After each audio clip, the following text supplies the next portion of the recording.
ගරු රජීවන් ජයචන්ද්‍රමූර්ති මන්ත්‍රතුමා ඔබතුමාට විනාඩි 8ක කාලයක් ලැබෙනවා.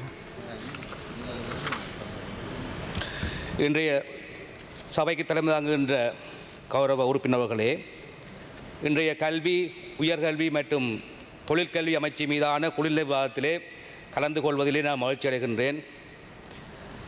எங்களுடைய நாட்டிலே கல்வியானது ஒரு மிகப்பெரிய ஒரு விடயமாக, ஒரு சிறந்த ஒரு ஆயுதமாக எங்களுடைய மக்களால் பார்க்கப்பட்டு வருகின்றது. கடந்த காலங்களிலே இந்த நாட்டிலே யுத்தம் நடைபெற்ற பொழுது, பலர் இடம்பெயர்ந்த பொழுது, குண்டு வீச்சுகளிலே மக்கள் இறந்தபோது கூட இந்த கல்வியை அவர்கள் கைவிடவில்லை. தெருவிளக்குகளிலும் மெழுகுதிரி வெளிச்சங்களிலுமே கல்வி கற்று இந்த நாட்டுக்கு மிக சிறந்த சேவையினை ஆற்றியிருந்தார்கள். அந்த வகையிலே தான் எங்கள் ஜனாதிபதி கூட தெருவிளக்கொளியிலே கல்வி கற்று இந்த நாட்டின் ஜனாதிபதியாக வந்திருக்கின்றார். எனவே கல்வியானது இந்த தேசத்தினுடைய மிக ஒரு முக்கியமான ஒரு ஆயுதமாக காணப்படுகின்றது. எனவே இந்த கல்வித்துறையிலே ஒரு பெரிய மறுமலர்ச்சி ஒன்றை நாங்கள் ஏற்படுத்த வேண்டும். இந்த நாடு அனைத்து மக்களும் வாழக்கூடிய ஒரு அழகான பூமியாக நிகழ வேண்டும் என்றதற்காண்டித்தான் எங்களுடைய அரசாங்கம் இந்த வருடம் 8 மாதங்களுக்கான அந்த பட்ஜெட்டிலே 271 பில்லியன் ரூபா பணத்தை ஒதுக்கி இருக்கின்றது.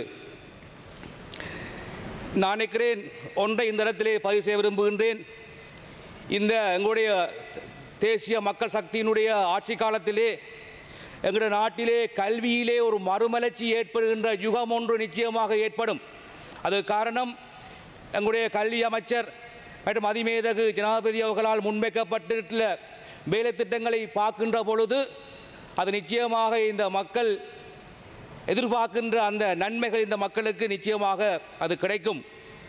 அந்த வகையிலே தான் எங்களுடைய இந்த கல்வி அமைச்சின் கீழ் நான் நினைக்கிறேன் 5 மாகாணங்களைச் சேர்ந்த விளையாட்டு பாடசாலைகளை அபிவிருத்தி செய்வதற்காக 500 மில்லியன் ஒதுக்கப்பட்டிருக்கின்றது. அந்த விளையாட்டு பாடசாலைகளுக்கு ஊடாக பிள்ளைகளுடைய உடல் உள விருத்திகளை செய்து அதை மேம்படுத்துவதற்கு ஊடாக ஒரு மிகச்சிறந்த ஒரு ஆரோக்கியமான சமூகத்தை, மாணவ சமூகத்தை ஏற்படுத்த நாங்கள் நினைக்கின்றோம். அதேபோன்று உங்களுக்கு தெரியும், கடந்த காலங்களிலே முன்பள்ளி ஆசிரியர்கள் இன்று வரை மிக குறைந்த வேதனத்துடன் கற்பித்து வருகின்றார்கள். அவர்கள் நாளாந்தம் தங்களுடைய அவலங்களை எங்களிடம் சொல்லி வருகின்றார்கள். அந்த வகையிலே தான் அந்த முன்பள்ளி ஆசிரியர் சம்பளத்தை அதிகரிப்பதற்காக 100 மில்லியன் ரூபா எங்களுடைய அரசாங்கத்தாலே ஒதுக்கப்பட்டிருக்கின்றது. அதேபோன்று இந்த பாடசாலையிலே காணப்படுகின்ற உட்கட்டமைப்புகள், நான் நினைக்கிறேன் எங்களுடைய கௌரவ பிரதம மந்திரி அவர்கள் தன்னுடைய உரையிலே மிக கவனமாக சொல்லியிருந்தார். அவர் யாழ்ப்பாணம் வந்த பொழுதும் அதை சொல்லியிருந்தார், இன்றைய உரையிலும் சொல்லியிருந்தார். அதாவது பல பாடசாலைகளிலே நீண்ட காலமாக அங்கே பிரச்சனைகள் காணப்படுகின்றன. நான் நினைக்கிறேன் வகுப்பறை கட்டிடங்கள் போதாமல் இருக்கின்றது. பல பாடசாலைகளிலே கடந்த காலங்களிலே தொடங்கி வைக்கப்பட்ட கட்டிடங்கள் இன்று வரை முடிக்கப்படாமல் காணப்படுகின்றன. அதேபோன்று பாடசாலைகளிலே டாய்லெட் ஃபெசிலிட்டிஸ் மிக மோசமாக காணப்படுகின்றது. அண்மைய தினத்தில் கூட நாங்கள் கோப்பாய் கல்வியற் கல்லூரிக்கு சென்றிருந்தோம். அங்கே சென்று பார்த்த பொழுது பல டாய்லெட்ஸ் மூடப்பட்டு காணப்படுகின்றன. அங்கே படிக்கின்ற பிள்ளைகள் வெறும் தரையிலே படுத்திருப்பதையும் காண முடிந்தது. இதுபோன்ற பல வசதிகளற்ற வகையிலே தான் இந்த பாடசாலைகள், கல்வியற் கல்லூரிகள் காணப்பட்ட தெளிவாக பிரதம மந்திரி சொல்லியிருந்தார். அதே போன்று தான் நான் பசுந்துரட்ட தேசிய கல்லூரியிலே படித்திருந்தேன். 2004-5 காலப்பகுதியிலே அண்மைய தினம் விளையாட்டுப் போட்டிக்காக அழைத்திருந்தார்கள். அங்கே சென்று பார்த்த பொழுது நான் உறங்கி படித்த அந்த இடம் இன்று மூடப்பட்டு காணப்படுகின்றது.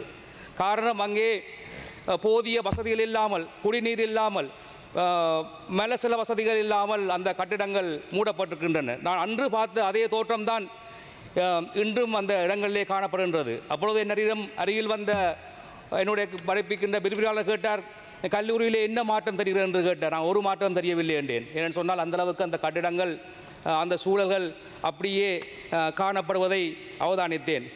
எனவே எங்களுடைய இந்த ஆட்சி காலத்திலே இது போன்ற பிரச்சனைகளை நீக்கி ஒரு கல்வியிலே நாங்கள் ஒரு மறுமலர்ச்சியை ஏற்படுத்துவதற்கு நாங்கள் எதிர்பார்த்திருக்கின்றோம். அது ஒரு நீண்ட நிரந்தரமான மாற்றத்தை எங்களுக்கு அது ஏற்படுத்தும். அதேபோன்று கடந்த காலங்களிலே காணப்படுகின்ற பல பிரச்சனைகள் இருக்கின்றன. பிரபல பாடசாலைகள், முன்னணி பாடசாலைகள் போன்ற பாடசாலைகள் அதிகளவிலான பிள்ளைகளை எடுக்கின்றன. இதனால் கிராமப்புறத்திலே இருக்கின்ற பாடசாலைகள் மிக குறைந்த பிள்ளைகளை கொண்ட பாடசாலைகளாக இயங்கி வருகின்றன. நானும் ஒரு காலத்திலே அதிபராக இருந்தேன். பிள்ளைகளை தேடி செல்கின்ற வேலைதான் அதிபர்கள் பார்க்க வேண்டிய சூழல் இருந்தது. அதே போன்று பல்வேறு பிரச்சனைகள் காணப்பட்ட போதும் எங்களுடைய இந்த ஆட்சி காலத்திலே இந்த கல்வி தரத்தை நாங்கள் முன்னேற்றி இந்த கல்வியில் அடைகின்ற நன்மையை நாங்கள் அதிகமாக ஏற்படுத்த எதிர்பார்க்கின்றோம். எங்களுக்கு தெரியும், பல்கலைக்கழக கல்வி எடுத்து பார்த்தால் பல்கலைக்கழக கல்வியானது இந்த இலங்கை மாணவர்களுக்கு வழங்குகின்ற தொழில் வாய்ப்பு வீதமானது மிகவும் குறைவான நிலையிலே காணப்படுகின்றது. அதுக்கு உதாரணமாக சொல்லலாம் இலங்கையில் வழங்கப்படுகின்ற பல்கலைக்கழக கல்விகளிலே 69% வீதமே தொழில் கல்விக்கு தொழிலை பெறுவதற்கு வாய்ப்பாக காணப்படுகின்றன. அதுவும் குறிப்பாக யாழ்ப்பாண பல்கலைக்கழகம் மற்றும் கிழக்கு பல்கலைக்கழகங்கள் குறைந்த வீதமான வேலைவாய்ப்புகளை வழங்குகின்றன. குறிப்பாக கிழக்கு பல்கலைக்கழகங்கள் 52 வீதத்தையும் யாழ்ப்பாண பல்கலைக்கழகம் 53.5 வீதமான வேலைவாய்ப்புகளை வழங்குகின்றன. இதனால் மீதி கற்கனரிகள் வேலைவாய்ப்புகளுக்கு வாய்ப்புகளை வழங்காத நிலையில் காணப்படுகின்றன. இருந்தபோதும் திறந்த பல்கலைக்கழகங்கள் 93.8 வீதமான வேலைவாய்ப்புகளை வழங்குகின்றன. எனவே பல்கலைக்கழகங்கள் தங்களுடைய பாடநெறிகளை வினைத்திறனாக மாற்றி உலக சந்தையிலே வேலைவாய்ப்புகளை பெற்றுக்கொள்ளக்கூடிய அளவுக்கு எங்களுடைய கல்வி திட்டமானது நிச்சயமாக மாற்றியமைக்கப்படும். அதனூடாக எங்களுடைய இளம் சந்ததிகள், இளம் பிள்ளைகள் ஒரு எதிர்காலத்தை அடையக்கூடிய மாதிரி இருக்கும். அதே போன்று ஒரு விடயத்தை நான் இங்கே சுட்டிக்காட்ட வேண்டும். கடந்த காலங்களிலே இதை நான் கௌரவ பிரதம மந்திரியும் கல்வி அமைச்சருக்கும் குறிப்பிட விரும்புகின்றேன். 2010 ஆண்டு தொடக்கம் 2026 ஆண்டு வரையில் 2010 ஆண்டு தொடக்கம் 2016 ஆண்டு வரையில் பரீட்சை திணைக்களத்தால் ஆசிரியர் பயிற்சி சான்றிதழின் மூலப்பிரதிகள் இதுவரை வழங்கப்படவில்லை. இது குறித்து குறு வித்தியாலய அதிபர்கள் அசம்பந்தமாக இருக்கிறார்களா அல்லது பரீட்சை திணைக்கள அதிகாரிகள் அசம்பந்தமாக இருக்கின்றனரா? 15 வருடங்களுக்கு மேலாகியும் சான்றிதழ் வழங்க முடியாது இருப்பதன் காரணம் தெரியவில்லை. எனவே நிச்சயமாக இது தொடர்பாக இந்த விடயம் உங்களுடைய கவனத்துக்கு கொண்டு வரப்பட்டிருக்கின்றது.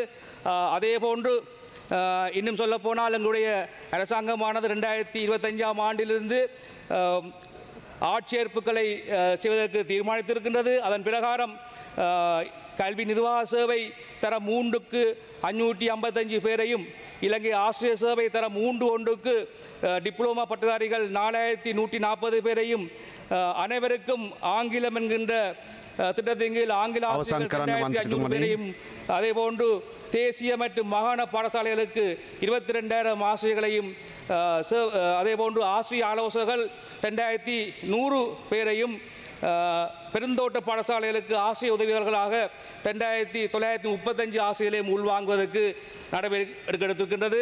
இதன் மூலம் எங்களுடைய கல்வியிலே நிச்சயமாக மறுமலர்ச்சி ஏற்படும் என்று நாங்கள் நம்பிக்கொள்கின்றோம். நன்றி.